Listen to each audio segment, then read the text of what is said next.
What if I told you that Egypt, the land of the pyramids and mighty pharaohs, was once ruled by black African kings from Nubia? And not as foreign invaders, but as legitimate pharaohs who saved Egypt from itself and restored its ancient glory. This isn't just a theory. It's recorded history, carved in stone and written on papyrus.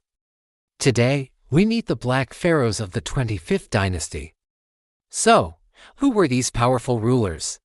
The 25th dynasty came from the Kingdom of Kush, a powerful Nubian civilization located just south of Egypt, in what is now modern-day Sudan.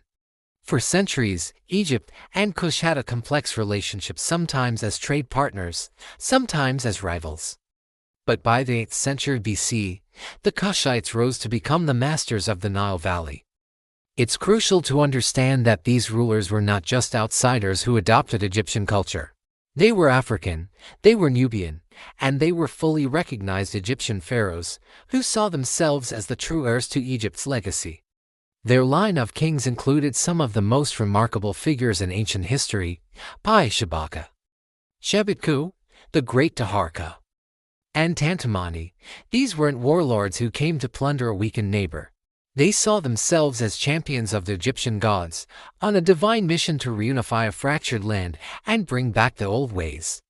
Instead of destroying Egypt, they revived it.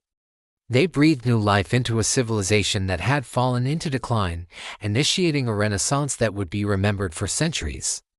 How did they actually take power? By around 750 BC, Egypt was a mess. It had fractured into a patchwork of small kingdoms ruled by competing local chieftains and Libyan elites in the north. The central authority of the pharaoh had collapsed. The temples were neglected, and the country was in a state of chaos. Seeing this decay from his capital in Nubia, King Piye decided to act. He saw the disunity in Egypt as an offense to the gods, especially Ammon, a deity worshipped in both Kush and Egypt. Piye marched his army north, but his campaign was framed as a holy war, not a simple conquest. His famous victory stele, a massive stone slab detailing his campaign, tells us his primary goal was to restore religious purity and order. When he reached cities, he didn't sack them. Instead, he participated in local religious festivals, purified the temples, and made offerings to the gods. He demanded that the rival rulers submit to him not just as a conqueror, but as the true, divinely appointed pharaoh. The Egyptian priesthood, particularly the powerful priests of Ammon at Thebes, welcomed him. They saw in Piye a strong, pious ruler who could reunite the two lands and restore the ancient Egyptian concept of order, truth, and justice.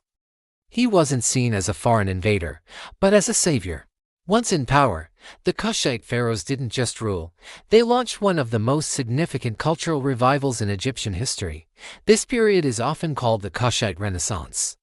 The Black Pharaohs were deeply inspired by Egypt's old and middle kingdoms, the heirs of the great pyramid builders.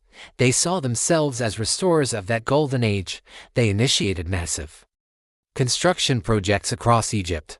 At the great temple complex of Karnak, they erected new chapels, pylons, and colossal statues of themselves in the classic pharaonic style. They rebuilt crumbling temples in Luxor and Memphis. But their revival went deeper than just architecture. They revived ancient religious rituals that had been abandoned for centuries. They promoted a return to older forms of art and writing, deliberately copying the styles of their illustrious predecessors from 1,000 years earlier. This was a conscious effort to connect their rule to the most glorious periods of Egypt's past. The most famous of these rulers, Taharqa, oversaw a period of prosperity and construction and seen in Egypt for centuries. He built extensively not only in Egypt but also in his Nubian homeland, creating pyramids at Nuri that stand to this day. Under his reign, Egypt briefly re-emerged as a major power in the Near East. But the rule of the 25th dynasty was not a peaceful one. Their ambition to restore Egypt's imperial glory brought them into direct conflict with another rising empire, the formidable Assyrians from Mesopotamia. The Assyrian Empire was expanding aggressively, and Egypt was in their sights. The Kushite pharaohs, especially Taharqa, stood as the main line of resistance against Assyrian domination of the region. Taharqa fought the Assyrians repeatedly for control of the Levant. He was so renowned as a military leader that he even gets a mention in the Bible, in the second book of Kings, where he is named as an Ethiopian king who marched out to challenge the Syrian army.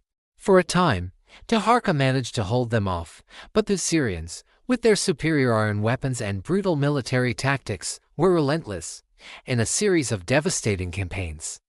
They pushed the Kushite forces south, sacking the great city of Thebes in 663 BC. Although the Kushites were eventually forced to retreat from Egypt and return to their Nubian homeland, their kingdom of Kush continued to thrive independently for another 1,000 years. Long after the Assyrians themselves had faded from history.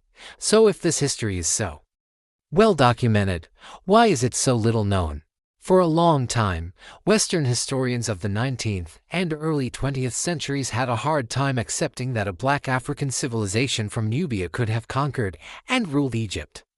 They often worked from a biased perspective that saw Egypt as separate from the rest of Africa, connecting it more to the Mediterranean or the Near East. They minimized Nubia's role, often portraying the Kushites as a temporary, foreign interruption rather than a legitimate and transformative dynasty.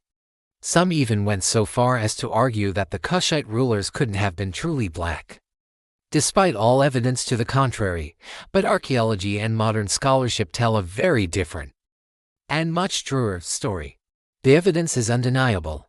We have the Nubian pyramids at El Cairo and Nuri, the burial sites of the 25th dynasty pharaohs. We have their royal inscriptions, their statues, and Egyptian records that clearly name them as rulers. This history wasn't lost. For a long time, it was deliberately ignored and downplayed. It didn't fit the prevailing narrative, but the stones themselves speak the truth. The story of the Black Pharaohs is a powerful reminder that ancient Egypt was always an African civilization, deeply connected to the continent it belonged to. For a glorious century, Africa didn't just influence Egypt. Africa ruled Egypt, and in doing so, saved its ancient legacy. If you want to discover more real African history, not just the fragments you hear about, but the full, epic stories of empires and kings, make sure you subscribe to the channel. The next story we have for you will surprise you even more. Thanks for watching.